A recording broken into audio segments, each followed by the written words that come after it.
మహాభారతం కర్ణపర్వం తెలుగులో 49వ ఎపిసోడ్. అది సరిగా రాత్రి సమయం. ఆచార్య ద్రోణుని మరణానంతరం కురుసైన్యానికి మహాసేనాధిపతి ఎవరన్న ఆలోచనతో ఉన్నారందరూ, దుర్యోధనునితో సహా. భీష్ముడు ఉత్తరాయణ పుణ్యకాలాన్ని నిరీక్షిస్తూ బాణాలతో నిర్మించిన మంచంమీదనే ఉన్నాడు. ద్రోణాచార్యుని మరణం దుర్యోధనుని ఎంతగానో కృంగదీసింది. కురుసైన్యంలోని మహారథులందరినీ పిలిపించి సభచేశాడు దుర్యోధనుడు. కురువీరులందరూ కలిసివచ్చారు. మహావీరులారా, పితామహ భీష్ముని సారథ్యంలోనే కురుక్షేత్ర యుద్ధం ముగసిపోతుందని భావించాను. తరువాత ద్రోణాచార్యులవారి సైన్యాధిపత్యంతోనైనా నాకు విజయం వరిస్తుందనుకొన్నాను. కాని అధర్మమార్గాన అన్యాయంగా పాండవులు ఆ ఇద్దరి అడ్డుతొలగించుకొన్నారు. మనకిప్పుడు భీష్మ ద్రోణులంతటి మహానాయకుడు కావాలి. కురుసైన్యానికి మహాసేనాధిపతిగా ఎవరిని నియమించాలో మీరే నిర్ణయించండి అన్నాడు దుర్యోధనుడు. అప్పుడు కృపాచార్యుడు లేచి ఇలా అన్నాడు: దుర్యోధనా, ఆచార్యుని మరణం నిన్నెంతగా కృంగదీసిందో మా అందరికీ తెలుసు.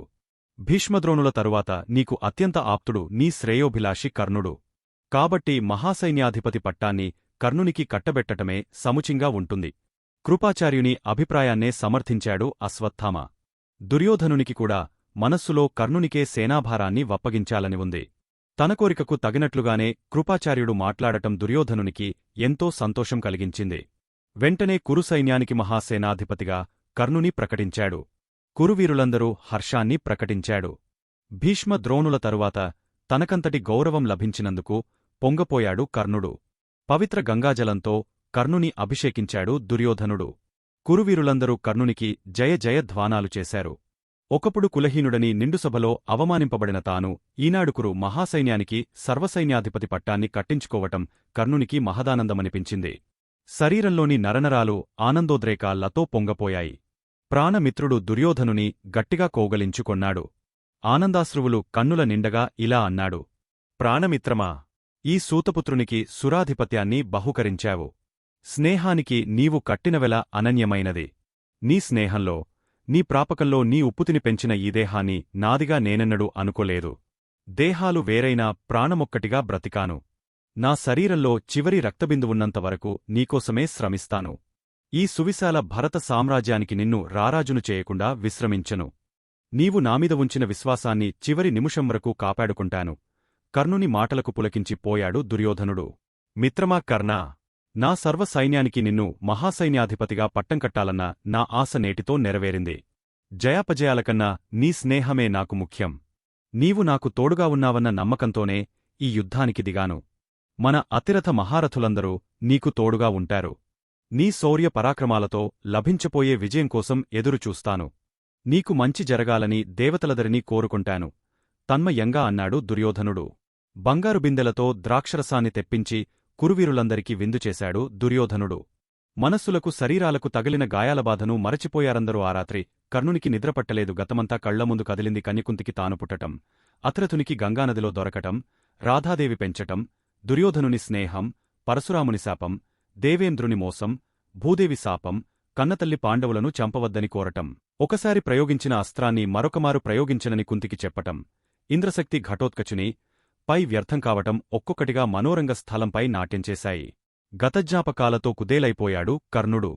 అర్ధరాత్రి తరువాత ఎప్పుడో నిద్రకు జారాడు. తెల్లవారింది. చాలా త్వరగా తెల్లవారినట్లనిపించింది కర్ణునికి. కురుమహాసేనానిగా యుద్ధరంగలో తన పరాక్రమాన్ని చూడటానికి తన తండ్రి సూర్య భగవానుడు త్వరగా వచ్చాడేమో అనుకున్నాడు. కాలకృత్యాలు ముగించి యుద్ధ సిద్ధుడైనుదుట వీరతిలకం దిద్దుకున్నాడు. సూర్యభగవానునికి వినమ్రుడై నమస్కరించాడు. తండ్రి సూర్యదేవా, నేను కుంతీ పుత్రుడని పాండవులకు తెలియదు. కాని పాండవులు నా తమ్ములని నాకు తెలుసు. ఈ స్థితిలో నాకు సంపూర్ణ ఆత్మస్థైర్యాన్ని, మనోనిగ్రహ శక్తిని ప్రసాదించు మహాత్మా అంటూ వేడుకొన్నాడు. ప్రారంభమైంది. మకరవ్యూహం నిర్మించాడు కర్ణుడు. అర్ధచంద్రవ్యూహం పన్నారు పాండవులు. అర్జునుడు దుర్యోధనుని, శిఖండి కృపాచార్యుణ్ణి ఎదుర్కొన్నారు. కర్ణునితో తలపడ్డాడు నకులుడు. ముందుగా నకులుడు కర్ణుని ధనస్సును విరిచాడు. వెంటనే కర్ణుడు మరోధనుస్సును అందుకుని నకులుని, సారథిని, అంగరక్షకులను చంపేశాడు. నకులునికి దిక్కుతోచలేదు. రథందుకి పారిపోబోతున్న నకులుని వెంబడించి పట్టుకున్నాడు కర్ణుడు. దీనవదనుడైన నకులుని అసహనంగా సఖశిఖపర్యంతం చుచి, ఓరేయ్ అర్భకుడా, నీకు తగిన వీరులతో యుద్ధం చేయాలిగాని పెద్దలతో యుద్ధానికి దిగితే చస్తావ్. చిన్నవాడివన్న దయతో నీకు ప్రాణభిక్ష పెడుతున్నాను. వెళ్ళు అంటూ అవమానించి పంపివేశాడు. తలవంచుకుని వెళ్ళిపోయాడు. భీముడు గజబలసమేతంగా క్షేమదుర్తిని చంపేశాడు. సాత్యకి కౌరవసేనను దుమ్ము దులిపాడు. ప్రొద్దుగుంకటంతో ఆనాటి యుద్ధం ముగసింది. ఒకరకంగా చూస్తే కర్ణుని ఆధిపత్యంలో మొదటిరోజు యుద్ధం చెప్పగానే నడిచింది. తన యుద్ధ నాయకత్వం తనకే నచ్చలేదు. వెంటనే వెళ్లి దుర్యోధనుని కలిశాడు. కర్ణుడు నలతగా ఉన్నట్లు గమనించాడు దుర్యోధనుడు. మిత్రమా, ఏమిటి విషయం? నీవెందుకో ఆందోళనతో ఉన్నట్లు కనబడుతున్నావు. ఏం జరిగింది? దుర్యోధనా, నా విలువిద్యా నైపుణ్యం, నాసక్తి, సామర్థం నీకు తెలియనిది కాదు. బాణప్రయోగంలో అర్జునుడు ఎన్నటికీ నన్ను మించలేడు. కాని అర్జునునికి నాకు ఒక్క విషయంలోనే వ్యత్యాసముంది. ఏమిటా వ్యత్యాసం కర్ణా? కృష్ణసారథ్యమే అర్జునుని విజయ రహస్యం. యుద్ధం చేసేవాడు ఎంతటి వీరుడైనా తగిన సారథి లేకపోతే నైపుణ్యం ప్రదర్శించటం సాధ్యం కాదు. ఈ కురుక్షేత్ర రణరంగంలో సారథ్య పండితులు ముగ్గురున్నారు. కృష్ణుడు, శల్యుడు, ఉత్తరుడు. వాళ్ళే ఈ ముగ్గురు. దేవశిల్పి విశ్వకర్మ నిర్మితమైన విజయమనే దేవధనుస్సును గురుదేవులు పరశురాముడు నాకు బహుకరించిన విషయం నీకు తెలుసు. అర్జునుని గాండీవ ధనుస్సు కన్నా మహిమాన్వితమైన విజయ ధనుస్సు ఉండి కూడా సారథ్యలోపం వల్ల నా శక్తి నిర్వీర్యం అవుతున్నది. అంగరాజా, నీవెంతటి వీరుడవో నేనెరుగనివాడనా? అసలు నేను ఈ యుద్ధానికి దిగింది నీ అండచుచ్చుకొనేగదా. భీష్మ, ద్రోణులు ఎంతటి వీరులైనా వారిద్దరూ పాండవ పక్షపాతులు. నాకోసం ఎంతటి త్యాగానికైనా వెనుదీని ఆత్మమిత్రుడవు నీవే. ఈ భరత సామ్రాజ్యం కావాలా, కర్ణుడు కావాలా అని ఎవరైనా నన్నడిగితే నాకు కర్ణుడే కావాలంటాను. అది సరే, నన్నిప్పుడు ఏం చేయమంటావో కురుమహా సైన్యాధిపతిగా నన్ను ఆజ్ఞాపించు. దుర్యోధనుని కన్నులలోకి ఆరాధనగా చూచాడు కర్ణుడు. రా రాజా, మన శల్యుని నాకు రథసారథిగా ఒప్పించగలిగితే అర్జునుని నామరూపాలు లేకుండా చేస్తాను అన్నాడు కర్ణుడు. ఒక్కక్షణం ఆలోచనలో పడ్డాడు దుర్యోధనుడు. వెంటనే దుశ్శాసనుడిని పిలిపించాడు. పిలిచినదే తడవుగా వచ్చాడు దుశ్శాసనుడు. దుశ్శాసనా, నీవు వెంటనే మన శల్యుని మందిరానికి వెళ్ళాలి. శల్యుడు మధుపాన ప్రియుడుగదా. బంగారు కలశాలతో మధువు నింపుకుని శల్యరాజుకు అందించిరా వెళ్ళు ఆజ్ఞాపించాడు దుర్యోధనుడు. సరేనంటూ వెళ్ళిపోయాడు దుశ్శాసనుడు. దుర్యోధనుడు కర్ణుని పంపించివేసి శకునిని తోడుతీసుకుని శల్యమందిరానికి బయలుదేరి వెళ్లాడు. మధుపాన ప్రియుడైన శల్యుడు దుశ్శాసనుడందిస్తున్న మద్యాన్ని మహాప్రియంగా త్రాగుతున్నాడు. దుర్యోధనుడు శల్యుని చూడగానే మద్రరాజులకు దుర్యోధనుని మహదాభివందనాలు అంటూ నమస్కరించాడు. రావయ్యా అల్లుడా, రా. నాకు మద్యమంటే ఇష్టమని దుశ్శాసనుడు నాకోసం మంచి మద్యాన్ని తెచ్చాడు. ఈ మద్యం మహాత్మ్యం ఏమిటో కాని మహారుచిగా ఉంది అన్నాడు శల్యుడు. నీ ఆనందమే కౌరవులకు కొండంతబలం అన్నాడు శకుని. నాపై దుర్యోధనునికింత అభిమానం ఉండబట్టేగదా పాండవులను కాదని కురు బలంలో చేరిపోయాను. ఏమంటావు దుర్యోధనా అన్నాడు పొంగపోతూ శల్యుడు. నిజమే శల్యమామా, ఈ దుర్యోధనునిమీద నీకెంతటి అభిమానం, ఆప్యాయతలున్నాయో చెప్పటానికి ఆ ఒక్క విషయం చాలు అన్నాడు. దుర్యోధనుడు. నిజం చెప్పావు దుర్యోధనా. ఈ శల్యుడంటే ఏమనుకొన్నావు? ఆడి తప్పటమనేది మా మద్రవంశంలోనే లేదు. ఏమంటావు శకునిరాజా? ఏమనగలను శల్యరాజా. నీ సత్యవాక్పరిపాలన గురించి ఈనాడు రాజలోకమే నీరాజనాలు పడుతున్నదే. అందుకే దుర్యోధనునికి నీవంటే ప్రత్యేకమైన అభిమాన గౌరవాలున్నాయి. రాజలోకంలో నీవంటివాడు కోటికొక్కడైనా ఉంటాడంటే నేను నమ్మను. నీవు అంతటివాడవు కాబట్టే రారాజు నీ అనుగ్రహం కోసం వచ్చాడిప్పుడు. శల్యుని పొగడుతూనే అసలు విషయానికొచ్చాడు శకుని. ఏమిటి? నా అనుగ్రహం కోసం వచ్చాడా దుర్యోధనుడు? అల్లుడు, శల్యమామ దగ్గర సందేహిస్తావేమిటి? అనుమానం లేకుండా అసలు విషయానికొచ్చేయ్. నీకోసం శల్యరాజు ప్రాణమివ్వటానికేనా సిద్ధమే. దేవుని ముందు నిల్చుని వరంకోరటానికి తటపటలెందుకు అంటూ శకుని మాటల బాణాలను శల్యునిపైకి వదిలాడు. శకుని పొగడ్తలకు మెత్తబడ్డాడు శల్యుడు. ఏం లేదు మామా, ఎలా చెప్పాలా అని ఆలోచిస్తున్నాను అన్నాడు దుర్యోధనుడు. మద్యం త్రాగిన తమకల్లో తడబడుతూ లేచాడు శల్యుడు. దుర్యోధనుడిని దగ్గరగా తీసుకొన్నాడు. అతని రెండు భుజాలమీద అభయమిస్తున్నట్లుగా తట్టాడు. ఎడమ చేతితో తన మీసాలను సవరించుకుంటూ ఏం కావాలో కోరుకో దుర్యోధనా, మాట ఇస్తున్నాను అన్నాడు శల్యుడు. మామా, కృష్ణునితో సరిసాటిగా సారథ్యం చేయగలవారు ఎవరు? దుర్యోధనా, కృష్ణుని మించిన రథసారథినిగదా నేను అన్నాడు శల్యుడు. ఆ విషయం నాకు తెలుసుగనుకనే నిన్నొక వరం అడగటానికి వచ్చాను.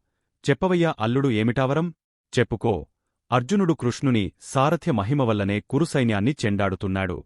అర్జునునితో సమానమైన మరొక వీరునికెవరికైనా నీ సారథ్యగనుక లభిస్తే.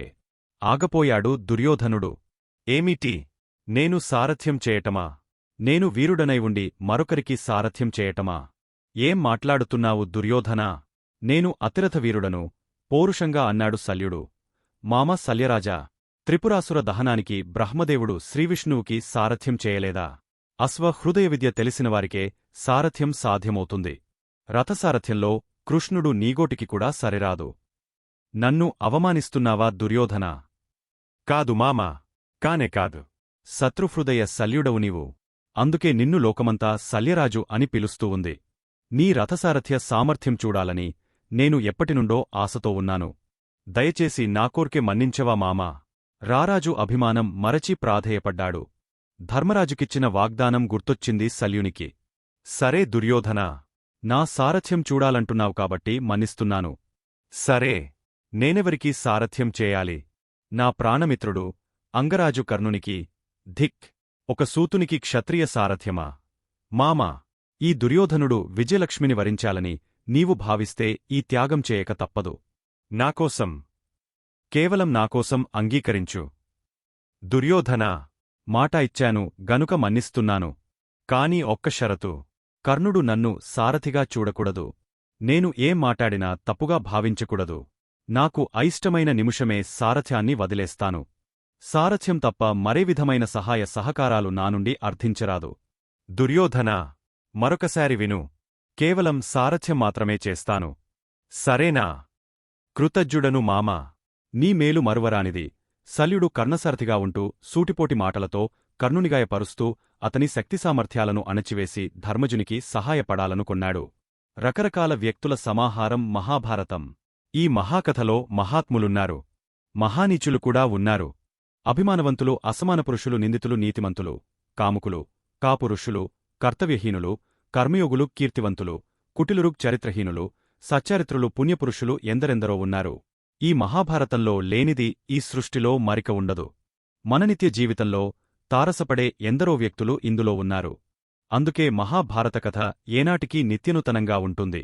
ఈ మహాభారతాన్ని సంపూర్ణంగా అర్థం చేసుకుంటే మరేది మనిషి చదవనక్కర్లేదు. ఇది వేదాంత చదివి తెలుసుకోలేరన్న భావనతో నారద మహర్షి ప్రోద్బలంతో వేదవ్యాస మహర్షి సర్వవేదాలసారంగా ఈ మహాభారత కథను రూపొందించాడు. కనుకనే ఈ మహాభారతాన్ని పంచమ వేదం అంటున్నాం. తరువాత ఏం జరుగుతుంది అనేది నెక్స్ట్ వీడియోలో చూద్దాం. మా వీడియో మీకు నచ్చినట్టు అయితే లైక్ చేయండి, షేర్ చేయండి. ముఖ్యంగా సబ్స్క్రైబ్ చేసుకోవడం మరచిపోకండి. మీ సలహాలు సూచనలు ఏమైనా ఉంటే కామెంట్ చేయండి. సోషల్ మీడియాలో ఫాలో అవ్వండి. ఆదిపర్వం, సభపర్వం, అరణ్యపర్వం, విరాటపర్వం మరియు భీష్మపర్వం పీడిఎఫ్ కింద డిస్క్రిప్షన్లో ఉంది, డౌన్లోడ్ చేసుకోండి. ముందు వీడియోస్ చూడకపోతే కింద లింక్స్ ఉన్నాయి, చూడండి.